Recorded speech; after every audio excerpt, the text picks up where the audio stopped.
एक बार फिर देवर्षि नारद के मन में यह अभिमान पैदा हो गया कि वे ही भगवान विष्णु के सबसे बड़े भक्त हैं। वे सोचने लगे, मैं रात दिन भगवान विष्णु का गुणगान करता हूँ, फिर इस संसार में मुझसे बड़ा भक्त और कौन हो सकता है। किंतु पता नहीं श्रीहरि मुझे ऐसा समझते हैं या नहीं। यह विचार कर नारद भगवान विष्णु के पास क्षीर सागर में पहुंचे और उन्हें प्रणाम किया। विष्णु जी बोले, आओ नारद, कहो कैसे आना हुआ। नारद बोले, भगवान, मैं आपसे एक बात पूछने आया हूँ। भगवान विष्णु बोले, मैं तुम्हारे मन की बात जानता हूँ नारद, फिर भी तुम्हारे मुंह से सुनना चाहता हूँ। नारद ने कहा, हे देव, मैं जीवन भर आपका गुणगान करता रहा हूँ, पल पल हर क्षण मुझे बस आपका ही ध्यान रहता है। आप मुझे यह बताइए कि क्या मुझसे भी बड़ा आपका कोई अन्य भक्त है संसार में। भगवान विष्णु समझ तो पहले ही गए थे कि नारद को अपनी भक्ति पर अभिमान पैदा हो गया है, किंतु अपने मन की बात छुपाकर वे बोले, नारद, इस प्रश्न के लिए तो तुम्हें मेरे साथ मृत्यु लोक चलना पड़ेगा। नारद बोले, ठीक है भगवान, मैं मृत्यु लोक चलने के लिए तैयार हूँ। भगवान विष्णु नारद को लेकर मृत्यु लोक चल पड़े। धरती पर पहुंचकर दोनों ने किसान का भेष धारण किया और एक गांव के किनारे बनी एक झोपड़ी की ओर चल पड़े। विष्णु बोले, नारद, मेरा एक बहुत बड़ा भक्त यहाँ इस कुटिया में रहता है। आश्चर्य है, क्या मुझसे बढ़कर भी किसी की भक्ति हो सकती है। नारद के मुख से निकला, क्या वह भी मेरी तरह आपका ध्यान लगाए रहता है। आओ, स्वयं ही जान लोगे, विष्णु ने कहा और उस कुटिया की ओर बढ़ गए। किसान उस समय कुटिया के बाहर अपनी गाय को बांध रहा था। उसके मुख से हरि हरि गोविंद का स्वर निकल रहा था। किसान भेषधारी विष्णु ने उसके निकट जाकर नारायण नारायण कहा तो किसान ने विनीत स्वर में पूछा, आप कहाँ से आए हैं भद्र, मेरे लिए कोई सेवा हो तो निःसंकोच बताइए। किसान वेशधारी भगवान विष्णु ने कहा, हम नगर जा रहे हैं, पर अंधेरा घिरने लगा है। वन में जंगली पशुओं का डर है, इसलिए रात भर आश्रय चाहते हैं। किसान ने प्रसन्न भाव से कहा, मेरी कुटिया में आपका स्वागत है भद्र, और जो रखा सूखा घर में है आपके लिए हाजिर है। भगवान ने मुझे आप लोगों की सेवा करने का अवसर दिया है, बड़ी कृपा हुई उनकी। बाहर दालान ने एक खटिया पर दोनों को बिठाकर किसान अंदर गया और अपनी पत्नी से कहा, देवी, 2 अतिथि आए हैं। किसान की पत्नी उस समय अपने बच्चों को भोजन परोस रही थी। धीरे से आटे का बर्तन दिखती हुई बोली, घर में इतना सा ही आटा है और ये बच्चे और भोजन मांग रहे हैं। किसान बोला, कोई बात नहीं, हम अतिथियों को भरपेट भोजन कराएंगे, तुम बच्चों को आज कांजी बनाकर पिला देना।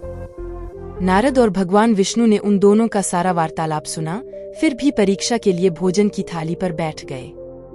जब दोनों भरपेट भोजन कर चुके तो नारद सोचने लगे, यह सीधा साधा गृहस्थ भगवान का सबसे बड़ा भक्त कैसे हो सकता है। उधर श्रीहरि ने किसान से और भोजन लाने की फरमाइश कर दी। बोले, मेरा पेट अभी नहीं भरा, क्या और भोजन मिलेगा। किसान रसोई घर में गया और जाकर पत्नी से पूछा, कुछ और भोजन बचा है क्या। पत्नी बोली, बच्चों के लिए कांजी बनाई है, बस वही शेष है। विष्णु और नारद वह भी पी गए। किसान और उसके परिवार को भूखे ही सोना पड़ा। भूखे बच्चे माँ का आंचल थाम कर उठे, माँ नींद नहीं आ रही है, मुझे बड़े जोर की भूख लगी है, पिताजी ने उन अतिथियों को कांजी भी क्यों पिला दी। किसान ने बच्चे के सर पर हाथ फेरते हुए कहा, अतिथि को भोजन कराना स्वयं विष्णु भगवान को भोग लगाने के समान है बेटा। बाहर दालान में दोनों अतिथि अलग अलग बिस्तरों पर लेटे हुए थे। भगवान विष्णु ने कहा, तुमने सुना नारद, किसान और उसके परिवार को भोजन नहीं मिला, फिर भी वह मेरे गुण गा रहे हैं। यह तो कुछ भी नहीं है, ने तो कई दिनों तक भूखे रहकर आपका स्मरण किया है। अगले दिन सुबह उन्होंने देखा किसान भगवान विष्णु की मूर्ति के सामने कह रहा था, गोविंद हरि हरि, तुम सदा मेरे मन में बसे रहो, बस मुझे कुछ और नहीं चाहिए। फिर दोनों अतिथियों से बोला, हरि की बड़ी कृपा है, वही जग का रखवाला है, प्रभु की दया से रात को कोई कष्ट तो नहीं हुआ। जब तक आपका जी चाहे तब तक आप दोनों यहाँ रहे, मैं खेत पर जा रहा हूँ। किसान भेषधारी श्री हरि बोले, हम भी तुम्हारे साथ चलेंगे यदि तुम्हें कोई आपत्ति न हो तो।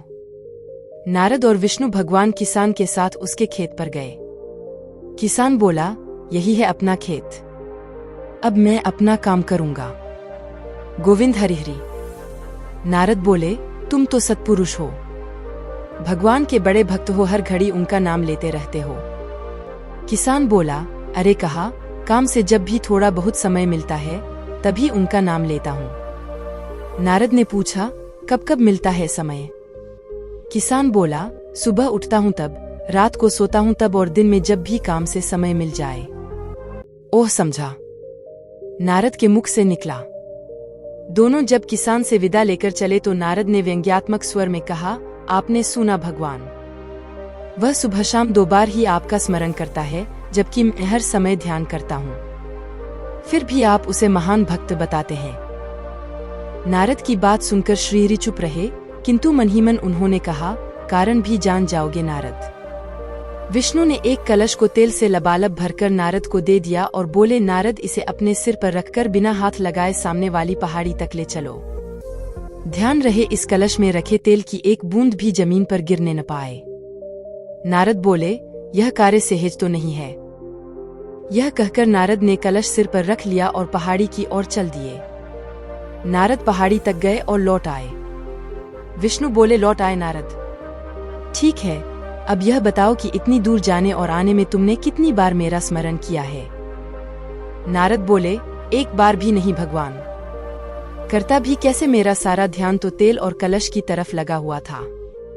श्रीहरि बोले, तब तुम ही सोचो, वह किसान दिन भर कठिन परिश्रम करता है, फिर भी 2-4 बार मेरा स्मरण जरूर करता है, और तुम एक बार भी मेरा स्मरण नहीं कर पाए।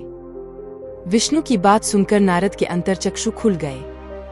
वह श्रीहरि के चरणों में गिरकर बोले, मान गया प्रभु, जो संसार के झंझटों में रहकर भी आपका स्मरण करते हैं वे ही सबसे बड़े भक्त हैं।